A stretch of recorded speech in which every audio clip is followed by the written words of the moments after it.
Hey y'all, it's the DragonVic, coming at you with a video, trying to go for something a bit more off the cuff, random, just a spontaneous rambling of thoughts on a specific topic. That which being today, that I want to talk about why people like killing games. As a service, as a roleplay, as fan creations, etc. You might have heard of them, things like Zero Escape, or Danganronpa, or Your Turn to Die more recently. No matter how things turn out for certain franchises, people always seem to keep coming back to the idea of death and despair in, media. Well, personally, I've always thought of it as an attachment to attachments. That feeling of loss, of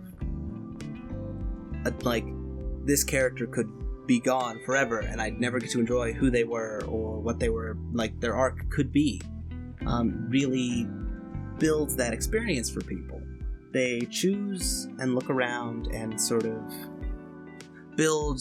Some people do it spontaneously and grow a character over the course of their existence, starting with here's a little doodle of spiky hair, and next you've got this full-on OC that's like an ultimate soccer star, but he only does soccer because he doesn't like being alone or something, and being popular and good at something makes you noticed. Or like a supervillain who builds robots and has an odd obsession with maids.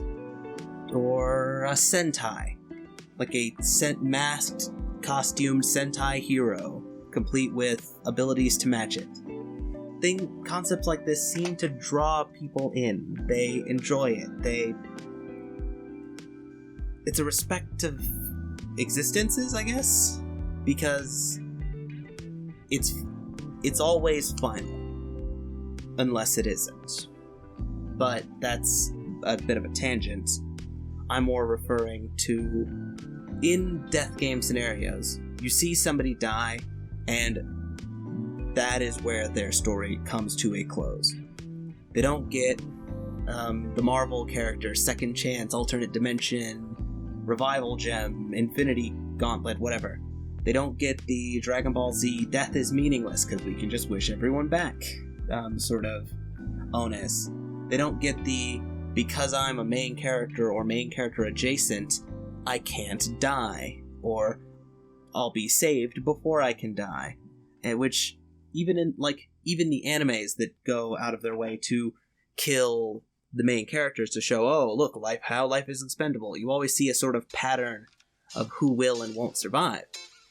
That sort of thing doesn't really weigh that hard in Danganronpa, or Your Turn to Die, or Zero Escape.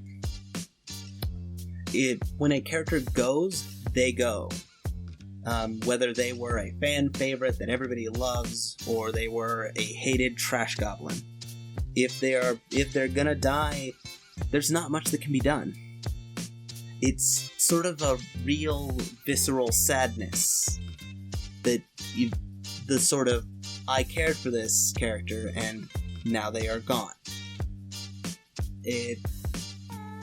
Take a look at, can't really list examples without spoiling things, so consider this little segment a spoiler warning for just about all of everything.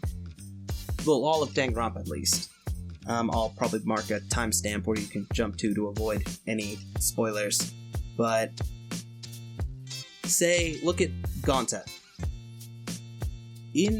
Up to his death, he's built up as the sort of wholesome, sweet, a bit on the dumbish side, but in that more lovably gullible way. So Danganronpa has a pattern of killing off its buff characters. It happens in the first game, it happens in the second, and V3 is no exception.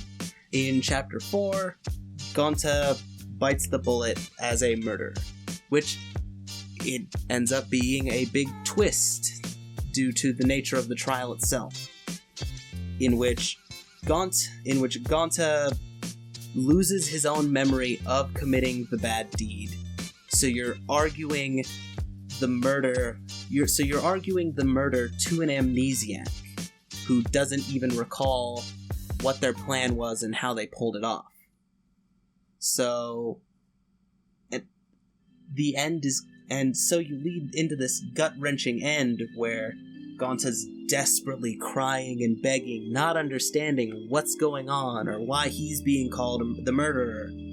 And it's heartfelt, it's sad. You feel for Gonta. Games like this can even make you feel for like characters that are poorly received in that way. But it hits the hardest when it's a character meant to be loved.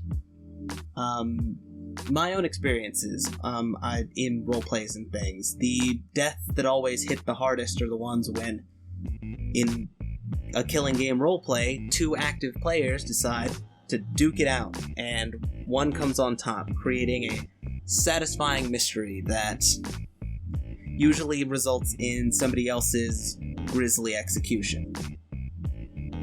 These cases build tension. They build love, connections. You make friends in the process of being betrayed by that person in character, because it's sort of all a fluke. But not in the realist sense.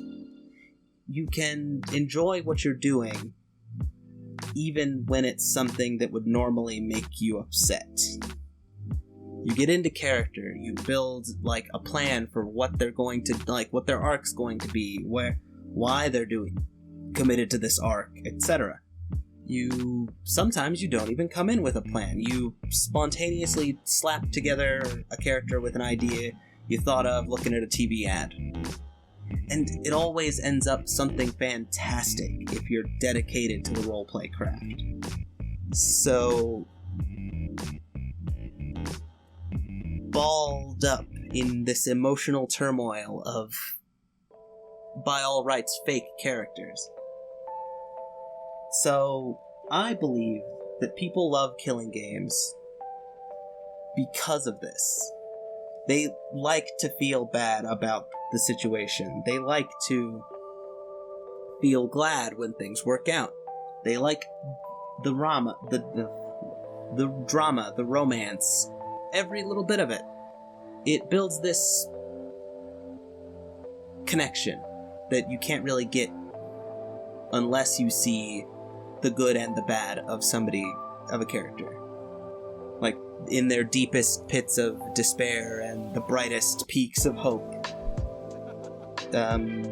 Watching somebody desperately attempt to bluff their way through a life or death situation because they've committed a murder. Watching somebody desperately hope for life only to come to a tragic end, or watching somebody take their own, end their own life to further everyone else, or in some cases to quell the building sadness.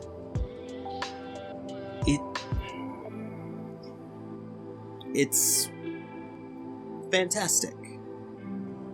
And I would honestly recommend to any fan of most death game franchises, Zero Escape, etc. If you like Battle Royale, like the old series, the one with Beat Takeshi, the book that became a movie with Beat Takeshi, then I'd recommend finding and participating in a well-organized killing game roleplay. That's all for this video, I guess. Thanks for listening. If you stuck around to the end, I don't know, maybe shoot a like or something. Consider subscribing. I'm good. I promise I'm going to be trying to upload more often. It's a bit tough finding motivation in these trying times. But hey, who knows? Thank you. Signing off.